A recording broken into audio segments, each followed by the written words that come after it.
Tonight we will explore the history of a dessert I made in every kitchen I worked in. From fine dining and Michelin star kitchens to quaint countryside restaurants, and even in the comfort of my own home.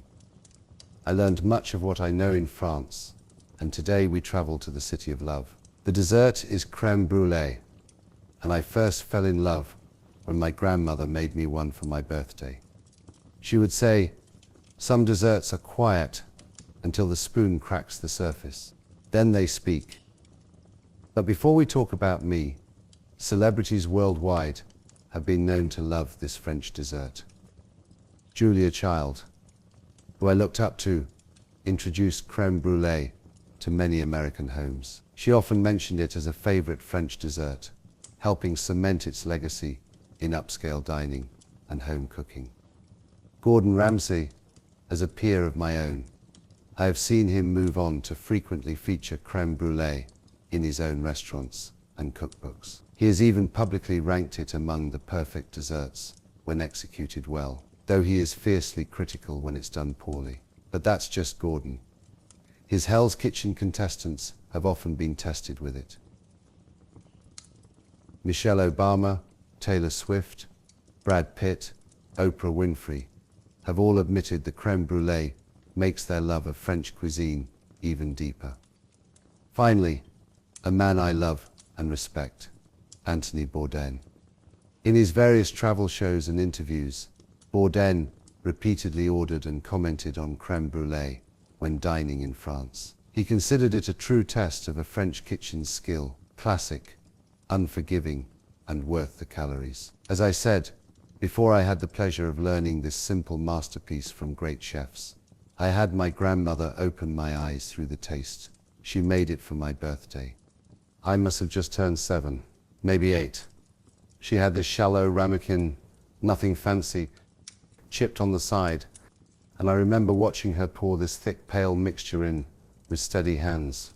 She said it had egg yolks, cream, sugar, and something French. I didn't ask questions. I just watched.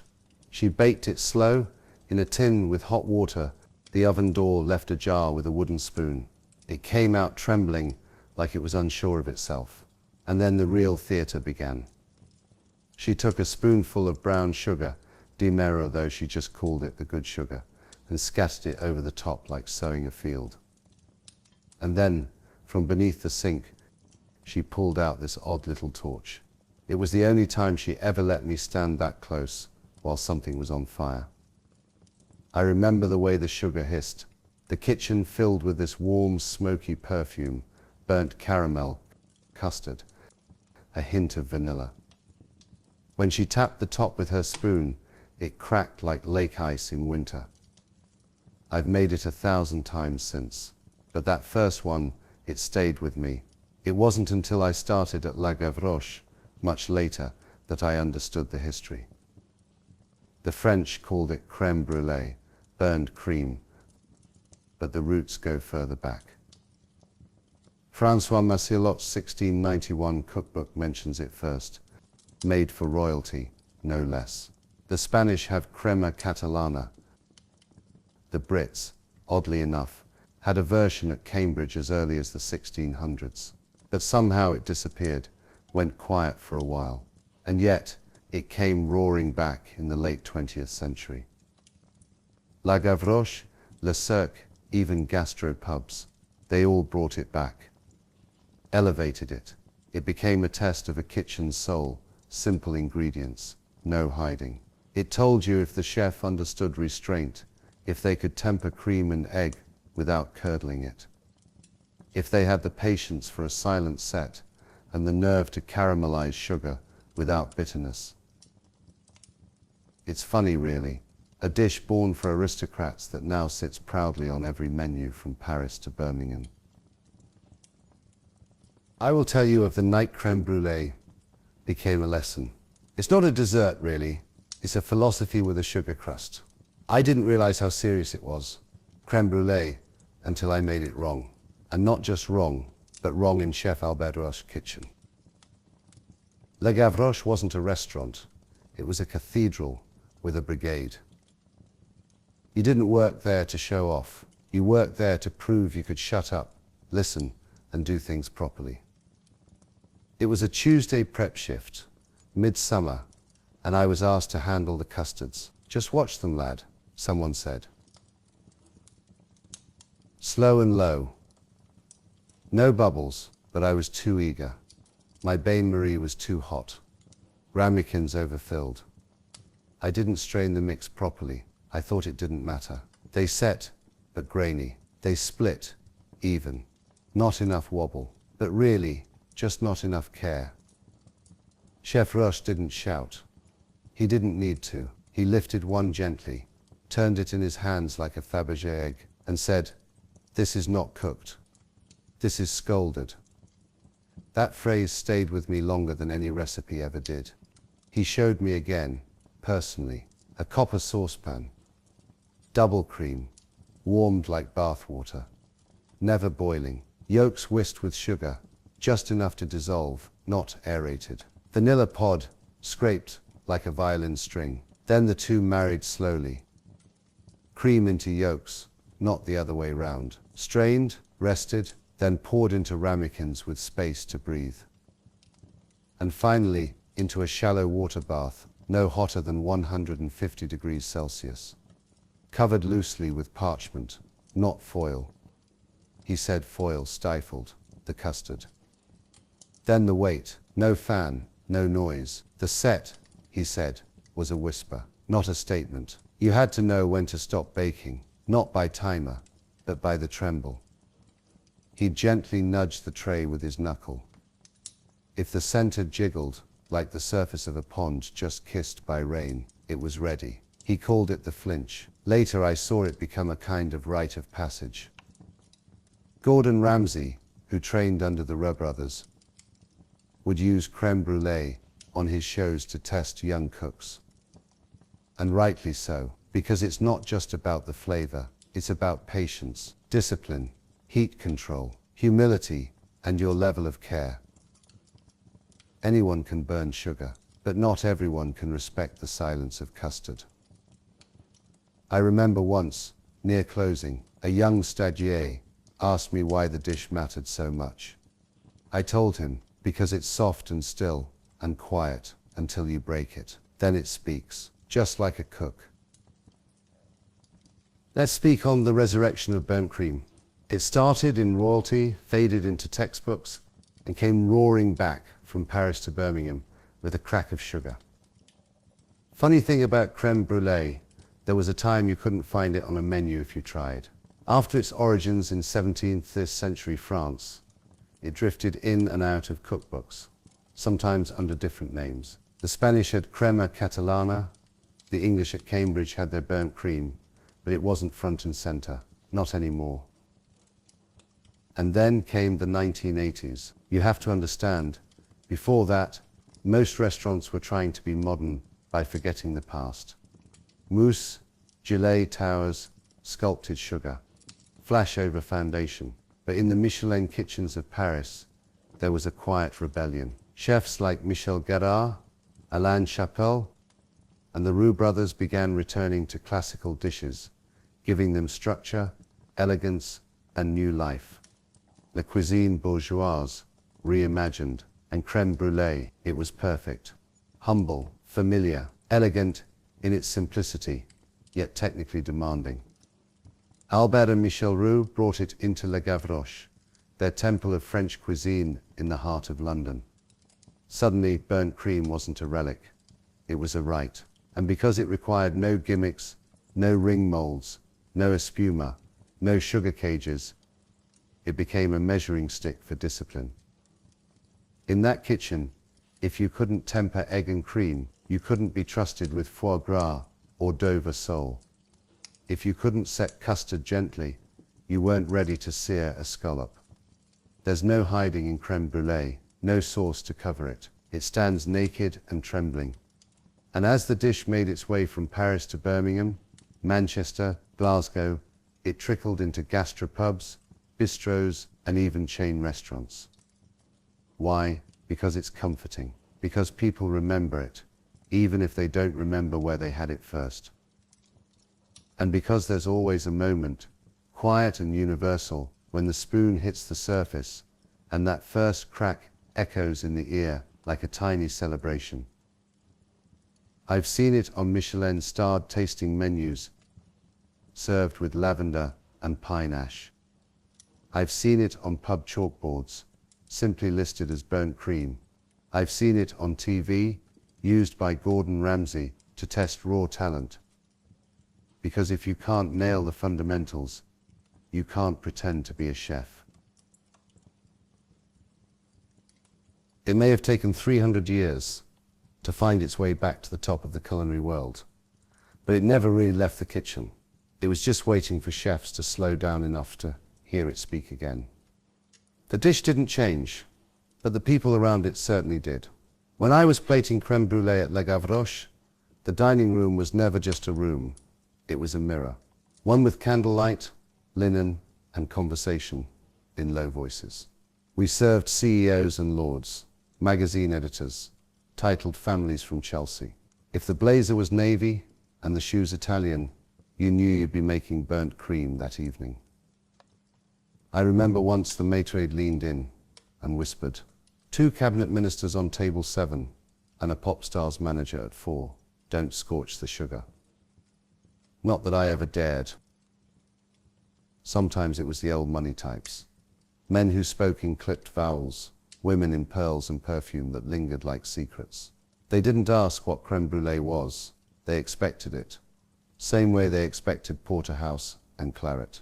Other nights it was young couples, just made their first real bonus, came in wide-eyed, nervous, respectful.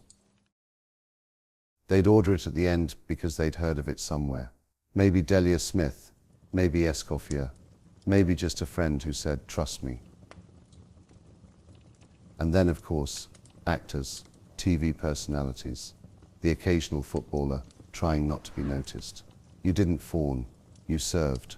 The sugar cracked the same way for all of them. Crème brûlée in London, 20 or 30 years ago, wasn't a dessert. It was a handshake between fine dining and comfort. It was there for those who knew the classics and those who wanted to feel part of something timeless. It was familiar but formal, the dessert you ordered when you wanted to end the night without risk.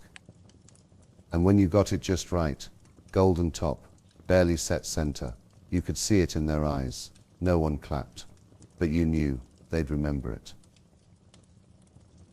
And me, I still make it like Nan did. No sous vide, no fancy infusions, just cream, yolks, sugar, and a steady hand. Because what makes it unforgettable isn't the crack, or the custard, or the torch. It's what comes after the stillness, the sweetness, the silence when you've scraped the bottom clean. I see you are having trouble sleeping. Okay, the second dessert recipe tonight is baked bananas with honey, cinnamon, and a dash of rum. A West Indian chef I once worked with, strong hands, soft voice, used to call this poor man's brulee. He'd make it in the quiet of closing hours, when the kitchen had stopped yelling and only murmured with leftover heat. Never wrote it down. Never timed it. He said, you don't need a recipe. Just ripeness, warmth, and something sweet to carry it. The first time he made it, I was exhausted. We'd just finished a punishing Friday night service in a brasserie where desserts usually meant towers of sugar and spun sugar.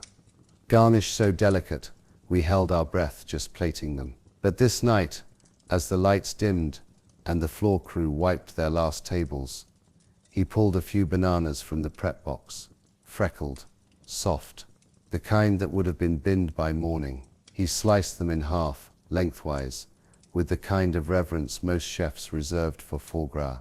The fruit's ready, he said. It's waited all day to be sweet. In a shallow dish, he laid them face up, nothing fussy, just ripe bananas, their insides pale gold, and already starting to soften at the edges. Then came a slow drizzle of honey, dark Caribbean stuff that moved like syrup in winter. He didn't measure, only poured until each banana glistened. Next, cinnamon, not sprinkled in haste, but pinched between his fingers and held above the tray for a moment before letting it fall. "Let it rain," he said with a smile. And it did, dusting the fruit like evening light falling through shutters. Then the dash of rum, dark, aromatic, with notes of molasses and smoke. He used only a splash, but the scent of it rose up like memory, sharp and rich. "Not for the fire," he said, "for the finish." He slid the tray into the oven, already cooling from the evening's roasting, but still warm enough to coax the sugars out. No timer, no stress. We stood by the open pass and talked about nothing in particular. The scent grew slowly, banana caramelizing, honey thickening, cinnamon blooming in the heat. The rum mellowed into the mix, and the kitchen, so full of noise just an hour before, settled into stillness. After about 15 minutes, maybe less, he pulled them out. The bananas had darkened around the edges, just enough to wrinkle. The honey bubbled low in the tray, golden and syrupy. "You want the fruit to soften, not collapse," he said. "It should hold itself like a memory." We ate them in mismatched bowls. No garnish, no fork, just spoons. The skin still clung to the underside, but the flesh had gone satin smooth, tasting like it had been kissed by fire. Sweet, warm, spiced, but never heavy. I remember thinking, this is what dessert feels like, when no one's trying to impress anyone. Now, years later, I still make it when the house is quiet and the fruit bowl's gone soft with time. Here's how I do it. Take 2 or 3 ripe bananas, fully yellow, even freckled with black. Slice them lengthwise, keeping the halves intact. Lay them cut side up in a baking dish, something snug enough that the syrup doesn't run too thin. Drizzle with a tablespoon or 2 of honey, darker varieties if you have them, or even maple syrup in a pinch. Dust over a generous pinch of ground cinnamon, not a trace, a proper dusting. Then pour over a dash, no more than a tablespoon of dark rum. You can skip it, of course, but if you don't, that edge of warmth will thank you. And if the mood strikes, add a sliver of butter to melt into the base, just a touch. Bake at 350 degrees Fahrenheit or 175 degrees Celsius for about 12-15 minutes, until the bananas begin to slump, just slightly, and the honey bubbles at the corners. Don't let them brown too much. You want softness, not scorched sugar. Serve warm. Spoon the syrup from the bottom over the top, letting it coat each curve. I sometimes pair it with a spoonful of Greek yogurt or a scoop of vanilla ice cream if it's summer. But mostly, I let the fruit do the talking. This isn't a showstopper. It's not meant to be. It's the kind of dessert you make when the world's been loud, when your heart feels frayed, or when the night calls for something warm and certain. A little sweet, a little spicy, quietly indulgent. So if tonight finds you weary, or simply in need of something that asks nothing and gives plenty, bake a few bananas. Let the honey run slow. Let the cinnamon fall like dusk. Let the oven do the rest. And when you sit down, spoon in hand, know that you've made something with care. No flourish, no fanfare, just fruit, heat, and a touch of rum to carry you gently into sleep. Good night.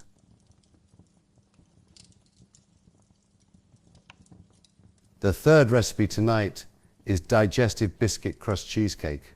No bake needed. There's a moment in every kitchen, a quiet one, where even the most disciplined chef just wants to make something forgiving. No measurements weighed to the gram, no sugar spun into lace, just a dessert that understands you've had a long week, you're tired of being exact, and you need something that feels like home more than it feels like work. For one pastry chef I knew in Brighton, that moment came often. Her name was Imogen. She had a tattoo of a whisk on her forearm, and a laugh that started deep in her chest and rolled out like waves. We worked together in a seaside hotel, the kind that hosted weddings and quiet anniversaries and Sunday roasts, with 3 courses included. Imogen was brilliant, with part sucre and tempered chocolate, She could pipe chantilly rosettes in perfect rows. But what she made for herself, always tucked at the very back of the walk-in fridge, was this no-bake cheesecake with a base of crushed digestive biscuits. It was her sanctuary dessert. She told me once, while elbow deep in lemon curd, precision is a myth. When your hands know the shape of comfort, they'll make it without thinking. And so here's how she made it, roughly, because that's the only way it should be made. Ingredients, no scales, just instinct, digestive biscuits, enough to fill the base of a small cake tin when crushed. Melted butter, a few generous tablespoons, just enough to moisten the crumbs. Cream cheese, a couple of large spoonfuls, knowing room temperature is key. A splash of cream. Next, a spoon or two of icing sugar. Then a dash of vanilla extract, or lemon zest, if you're in the mood. Finally, the optional topping, a dollop of jam, a scatter of berries, or a soft sigh of whipped cream on top. The method, Imogen's way. First, she would toss the biscuits in a clean tea towel and hand you a rolling pin. Smash them until they look like sand, she'd say. You could use a food processor, sure, but that was missing the point. This was dessert therapy.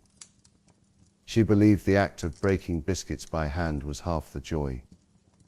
Once reduced to golden rubble, they went into a bowl, and in came the melted butter, just enough to hold everything together when pressed. She'd line the bottom of a cake tin, or press the mix into jam jars if she was feeling whimsical. Use the bottom of a glass, she'd murmur, or your knuckles, if it's been that kind of day. Then came the filling.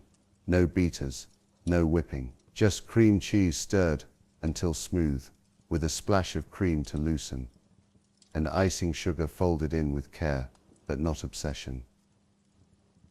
Taste it, she always said. The sweetness should lean back, not lean forward. She'd spoon it over the crust and smooth the top with the back of her spoon. No leveling, no palette knife. This wasn't a bakery window. This was a dessert you ate with the fridge door still half open. It went in to chill for a couple of hours, or until she remembered it. On good days, she'd top it with a spoonful of berry jam, or a slice of peach from the tin. On bad days, she ate it plain, straight from the dish, leaning against the walk-in fridge wall, with a fork in hand, and a blank stare that slowly softened. It's not about the recipe, she told me once. It's about having something that doesn't care how messy your life is. Good night. That was recipe 3.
having trouble sleeping. I was once young and ambitious and had many sleepless nights. When I need to fall asleep, I may read, I may have a snack, but I always pull back fond memories to soothe my mind. Never of my restaurant and achieving my Michelin stars, but always of my first week at Hotel St. George, or learning the way to truly cook at the Box Tree. And finally, when I became a man at Le Gavroche. Search for your own memories, forget the troubles awaiting you, and drift off keeping in mind these recipes for sleep.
Having trouble sleeping.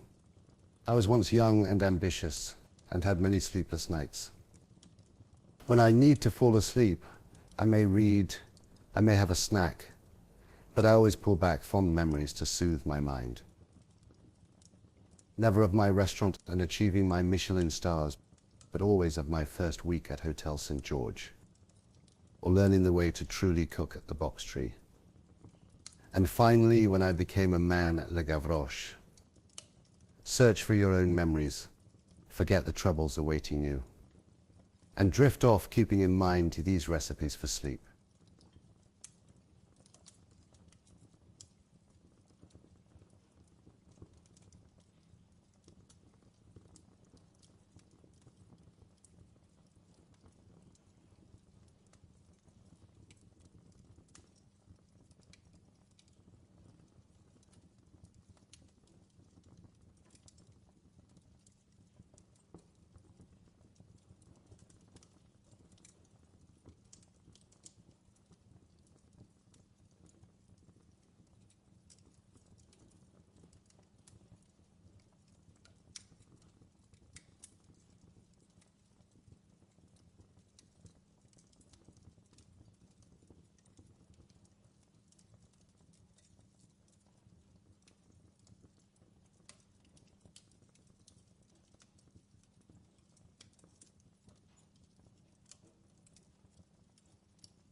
Having trouble sleeping. I was once young and ambitious and had many sleepless nights. When I need to fall asleep, I may read, I may have a snack, but I always pull back fond memories to soothe my mind. Never of my restaurant and achieving my Michelin stars, but always of my first week at Hotel St. George, or learning the way to truly cook at the Box Tree. And finally, when I became a man at Le Gavroche. Search for your own memories, forget the troubles awaiting you, and drift off keeping in mind these recipes for sleep.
having trouble sleeping. I was once young and ambitious and had many sleepless nights. When I need to fall asleep, I may read, I may have a snack, but I always pull back fond memories to soothe my mind. Never of my restaurant and achieving my Michelin stars, but always of my first week at Hotel St. George, or learning the way to truly cook at the Box Tree. And finally, when I became a man at Le Gavroche. Search for your own memories, forget the troubles awaiting you, and drift off keeping in mind these recipes for sleep.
having trouble sleeping.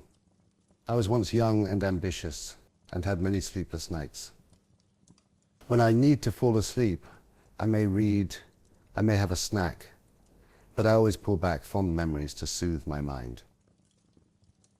Never of my restaurant and achieving my Michelin stars, but always of my first week at Hotel St. George, or learning the way to truly cook at the Box Tree. And finally, when I became a man at Le Gavroche. Search for your own memories, forget the troubles awaiting you, and drift off keeping in mind these recipes for sleep.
Having trouble sleeping.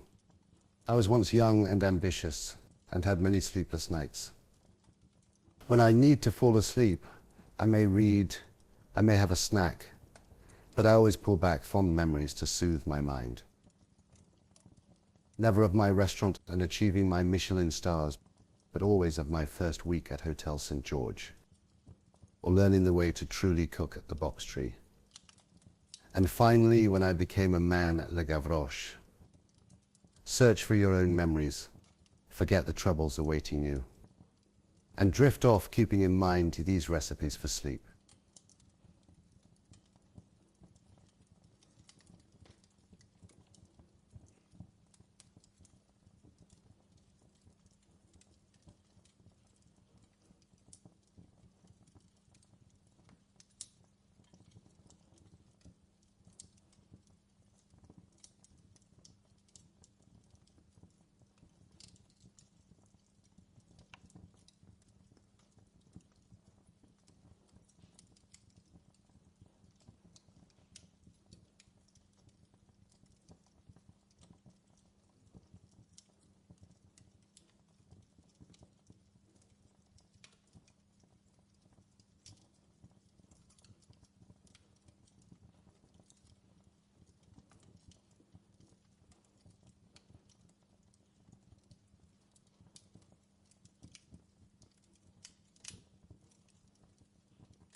Having trouble sleeping. I was once young and ambitious and had many sleepless nights.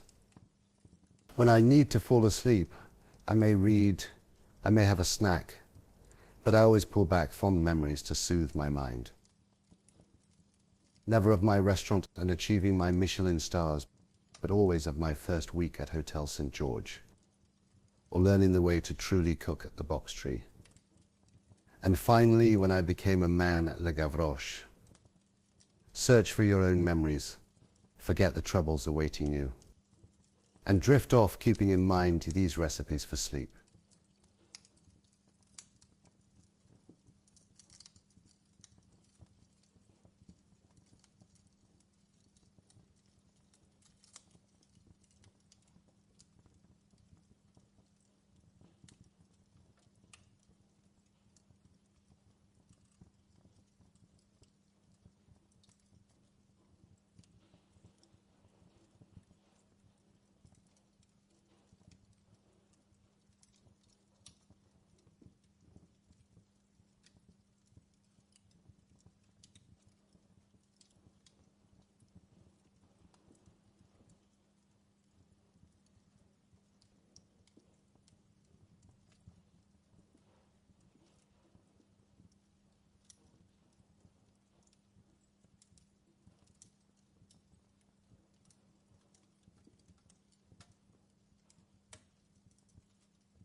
having trouble sleeping.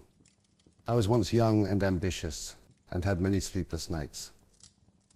When I need to fall asleep, I may read, I may have a snack, but I always pull back fond memories to soothe my mind. Never of my restaurant and achieving my Michelin stars, but always of my first week at Hotel St. George, or learning the way to truly cook at the Box Tree. And finally, when I became a man at Le Gavroche. Search for your own memories, forget the troubles awaiting you, and drift off keeping in mind these recipes for sleep.